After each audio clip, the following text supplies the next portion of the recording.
Hello সবাইকে, আজকে আপনাদের সঙ্গে শেয়ার করতে যাব কিছু ভাইরাল ইয়াররিং, যেগুলো আমাদের কালেকশনে কম বেশি সবারই আছে। তারপরেও নতুন নতুন অনেক কালেকশন যেহেতু প্রতিনিয়ত মার্কেটে অ্যাড হয়, সেহেতু ভাবলাম আপনাদেরকে একটু করে দেখিয়ে দিই আর জানিয়ে দিই এই দুলগুলোর প্রাইস আপডেট। তো যে দুলগুলো দেখতে পাচ্ছেন, এগুলো ম্যাচিং জুয়েলারির প্রাইস হচ্ছে 150 থেকে 250 টাকার মধ্যে।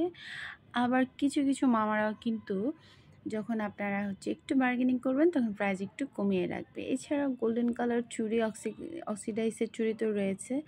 আমি মূলত যে জিনিসটি দেখানোর জন্য এখানে এসেছিলাম, বিভিন্ন ধরনের ভাইরাল ইয়ারটপ। এই এই যে দেখছেন বাচ্চাদের হেয়ার ক্লিপ এবং হেয়ার পাঞ্চ, এগুলো কিন্তু 30 থেকে 50 টাকার। এবং এই যে গলার যে নেকলেসগুলো, এগুলো প্রাইস রেঞ্জ হচ্ছে মাত্র 150 টাকা। 20 থেকে 25 টাকার ভেতরে আপনারা পেয়ে যাচ্ছেন এই হেয়ার বানগুলো, মেসি বানগুলো।